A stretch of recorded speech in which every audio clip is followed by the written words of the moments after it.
so much for the support. Actually, we're gonna go over hand first, but I'd love the support.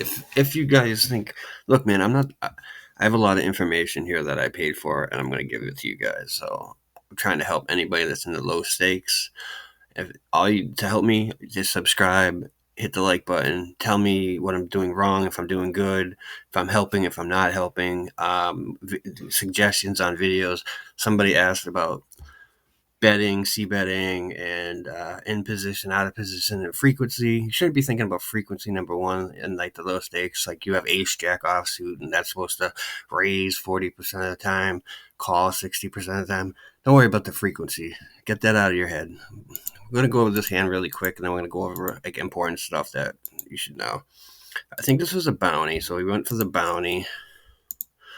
But we have four ways that are called. This is just not a great flop. We're going to go over this in a second, so stay tuned. Yeah, you check on flops like this. We do hit top pair, right? But okay, once he bets like that, he's overcalling him. I mean, this is nothing anymore. This is so bad. If you call this hand, it's a blunder. You're doing bad. You need to just do what I did. You just fold, okay? Because I'm sure one has a straight, two pair, and yeah, straight. So just letting you know that. Get out of that. All right. Boom. The bread and butter of making poker, making money in poker is continuation betting, how much to bet, when to bet, learning boards textures to bet. So we'll just go over it, Like here are some good factors to continuation bet. A dry texture. We'll go over it, but a dry texture, Number two, good equity if called. So you have to have something, Don't just bet shit, Well, actually, you will be betting shit, but I mean, it's good. You have two overcards, you have backdoor flush opportunities, stuff like that. So you need some good equity, Number three, it would be like villain folds a lot. If you look at it, if you have a HUD, obviously, you probably have a HUD. And you see that he is over folding, right? He's just folding. So attack that player, c-bet him, So continue folds to c-bet. If it's high, attack, attack, attack. If you have a vulnerable hand, is another one to c-bet. So say you have like top pair, like ace nine suited on a nine eight deuce board. You should probably bet bet probably large because you're not probably going to have the best hand by the river. So either you're going to get the person to fold or he's going to call. Hopefully a low card comes and then blah, blah, blah. You know what I mean? So that's, and no showdown value. You do take stabs that you open 5-6 suited and you just totally brick it. It's like ace, king, jack, whatever it is. Just take a stab, take a stab, and if it doesn't work, it doesn't work, and you learn what turn cards to barrel on, and we're going to go over the turn here too. Another good factor is this heads up pot. If you're in a heads up pot, you should be c-betting a lot. Like I said, you're only going to hit your pair 30, 32, 33% of the time, so attack, attack, attack, aggression wins, passive does not win in poker. Took me a while. Sometimes you have to be uncomfortable with your play, if that makes sense. Like you have to start doing plays where you're like, I have to 3-bet it or I have to do this, and it feels weird because you just want to call and be passive. You got to get out of that stage. Turn a river prospect. So, you have Jack 10 and Queen, Jack 10 on a Queen, King 8 board. You have like so many cards in the deck are going to help you, you know what I mean? So it's good to continuation bet because you want to build the pot because you're going to probably hit it on the turn or the river and then you're going to win a giant pot. And the last factor would just be you're in position. So that's why that really matters in poker. So in position, you should be betting a lot because that's why we're in position. We want to attack, dude. We just want to attack. It's hard to realize your equity when you're out of position. You really don't know where you're at. So, and here's some bad factors. Like we had the dry texture for good, and now we have the wet texture for bad. Number two, poor equity if called. So if we just have like a junky hand or like semi-marginal hand, and then it's just not like, why are we c-betting for? You gotta have a plan. Like, what am I doing on the flop? And then you should know what you're gonna do on a turn. You should know kind of like what cards are good for you, what cards are bad for you, if I'm gonna bet or not bet. So number four, be like, oh no, three, villain doesn't fold. If you got somebody that literally has like a 0% or like 20% doesn't fold to c bet, why c bet? There's no point of c betting. Check, check. Just don't even c bet. You'll see a lot of those people. So check your good hands, and then you can trap them. You know what I mean? Have a good hand, just check, and you'll see what good things will happen. Hold on. Invulnerable showdown value. So over here we had what vulnerable. So if you have pocket aces on like whatever, dude, a king 10 9 6 board, you shouldn't really have to worry about it, man. You don't. You have a really good hand, so don't worry. Multi-way pot, dude. You definitely don't want to be c betting too much in a multi-way pot. If you do, you want to really down bet. I would suggest in the low stakes, but again, multi-way pots are 3 4 ways. It gets a little dicey.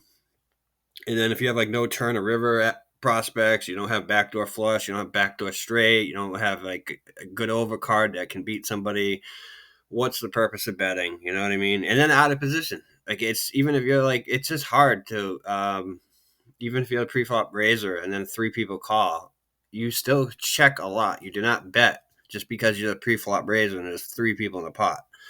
Sometimes you just got to use your brain, guys, in this. So, all right, so I have a dry flop to the wet flop. You're going to use smaller bets on dry flops, and you're just going to use bigger bets on the wet flops.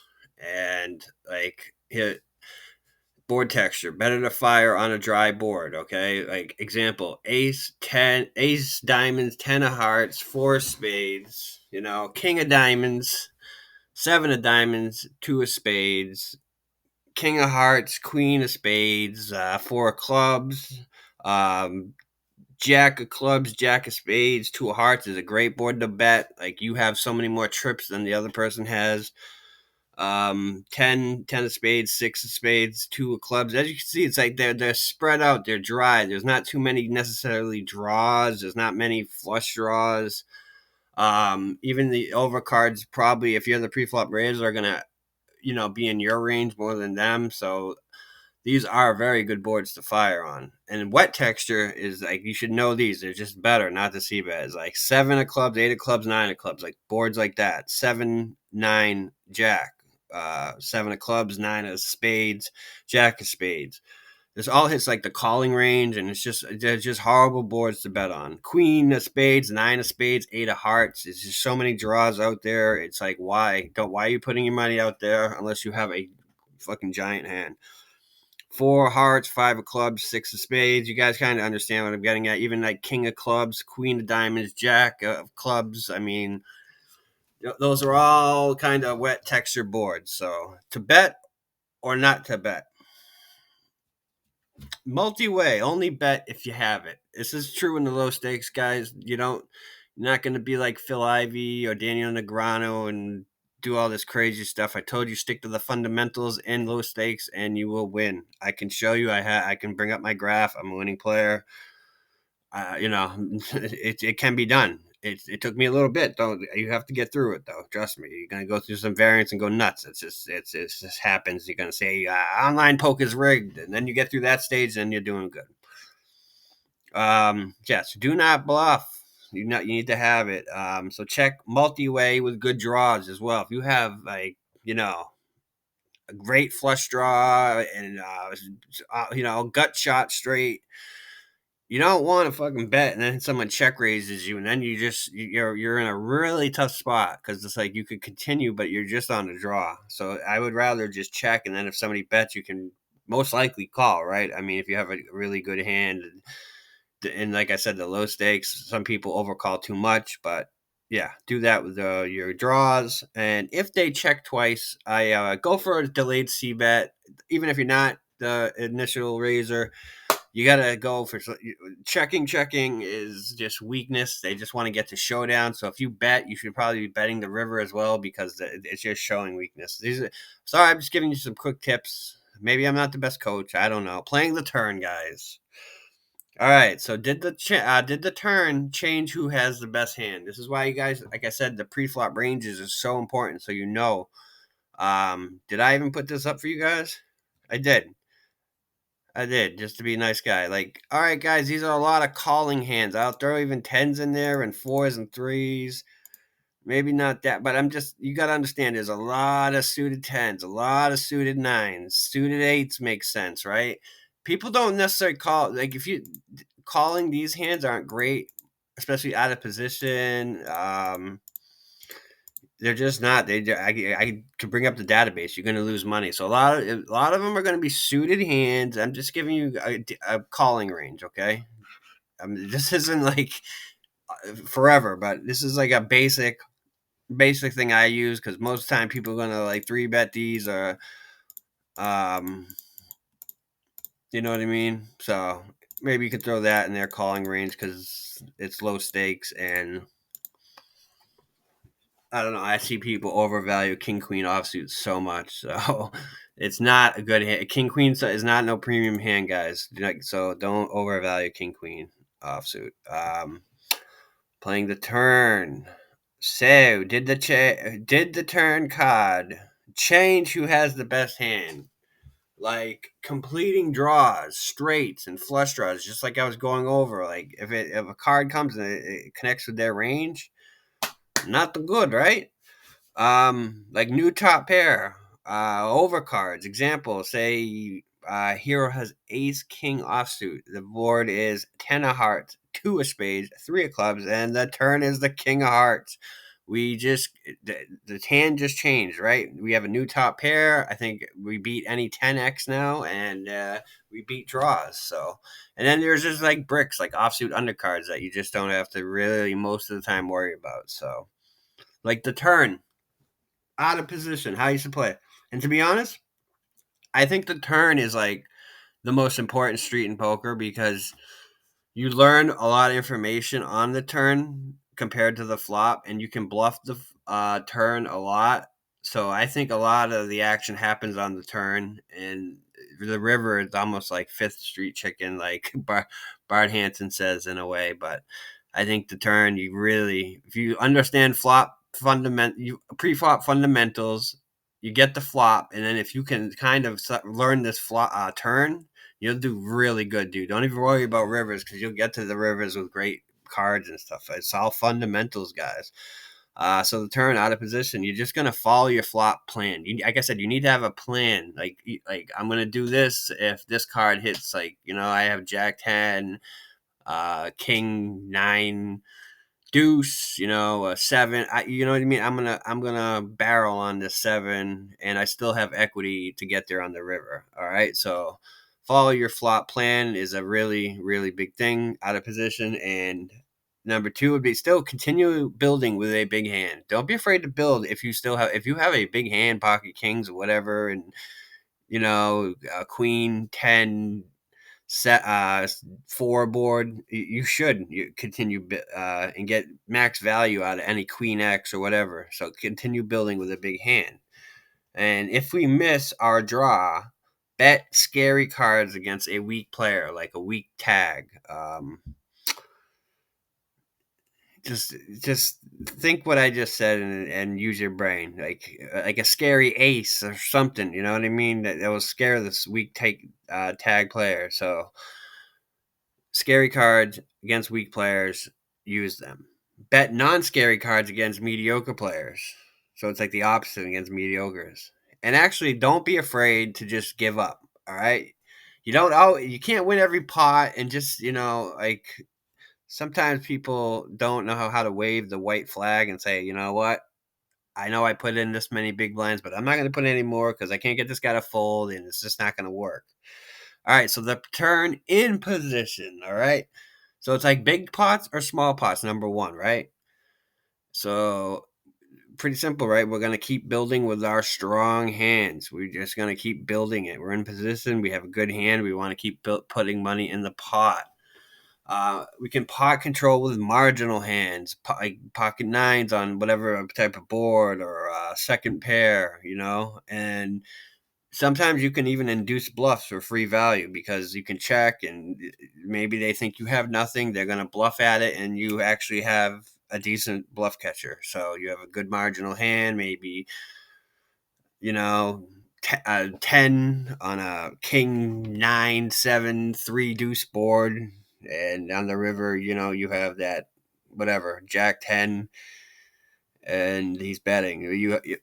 You have a marginal hand you can get some value from, and double barrel selectively. So to be honest, a lot of people in the low stakes, they don't know how to double barrel correctly, or even double barrel. You guys gotta just start learning to do it. Like if you bet the flop, you don't have to bet big on the turn. You can just do like a 40% bet on the turn. I mean on the turn, and you can get a lot of folds. Because it's even me when I get double barreled a lot. I'm like, oh, okay. It's usually in the low stakes. It's usually like a bet, and then they check. Um, but when they bet, I mean, unless they're just aggressive, super aggressive, then don't. You know what I mean? Don't fold your marginal hands against that. So I don't know. I hope some of this stuff helps you guys. Like I said, I have so much more stuff. Like if you guys like want to learn like tournament, like look at man. We have like ape styles help me. I got opening ranges, 20 to 40 big blinds, opening ranges, empty sacks till 25 big blinds, opening ranges, 20 to 40 big blinds, over 40 big blinds, opening ranges until 25 big blinds. So, yeah, we have. Oh, some of this is the same, whatever. But I have a lot of stuff for you guys. And if I get to 1,000 subs, like I have, maybe I'll give away like a free like course that I have in like Jonathan Little, like the cash game course or something like that. I don't know, do something like that. But yeah, and to the guy that asked me, like I said, about frequent, basically, man, basically,